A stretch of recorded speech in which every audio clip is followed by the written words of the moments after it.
Hi there, my name is Jessica and I'm the Executive Director at the Justice Desk. Hello, my name is Khadija and I'm the Community Empowerment Officer at the Justice Desk. So we've been asked to speak a bit about specifically gender-based violence, and during this time of COVID, how it's made it so much worse in the country. So gender-based violence is a massive issue. Femicide is a massive issue. I don't think anyone can say it isn't in South Africa.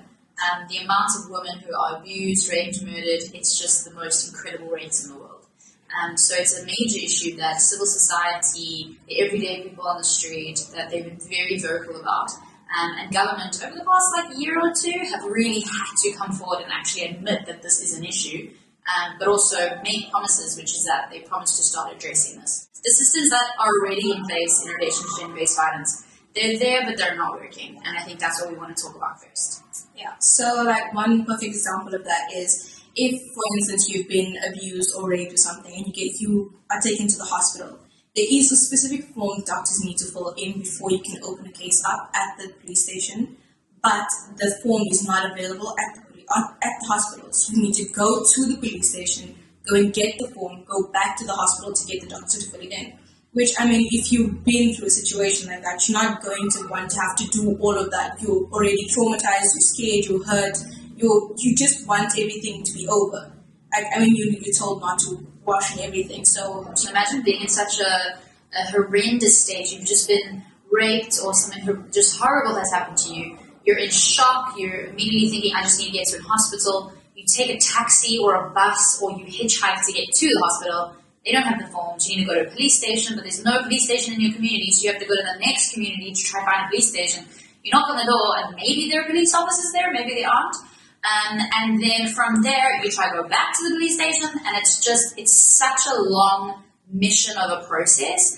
And I think that at the end of that entire ordeal, the chances that the person who raped you is actually going to get arrested and actually sentenced to prison is so minimal that a lot of women in South Africa and a lot of people they don't have trust in the system, and they think, you know what, I'm going to go and report this, but to be honest, this person's going to be back on the street tomorrow.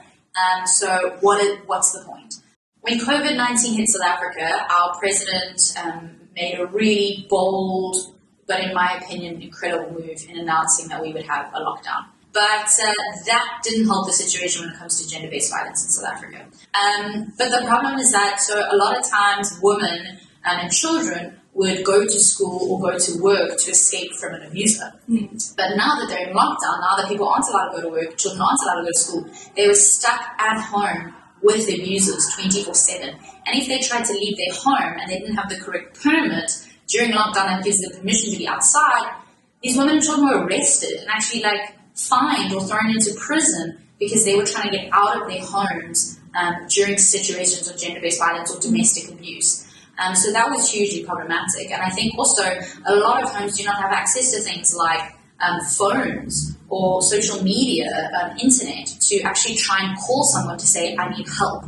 So a lot of people are trapped inside. And I think something that's also really intense and problematic is that even if someone managed to get out and managed to go to the next community to find a police station, the problem was that all the police stations were closed because of COVID. All the police officers were getting COVID, so they had to close down all the police stations. So we had people going to police stations to try and report cases, and literally the police station was closed. There was no one there. And that I think just makes it incredibly difficult. South Africa has been grappling with a gender-based violence crisis.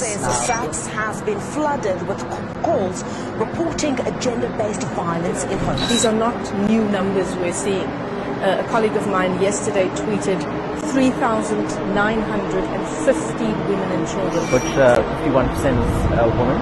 We're sitting with stats of issued by SAPS and Stats SA of 1 in 5 women are physically and violently assaulted. We are not statistics. We are women. We are human.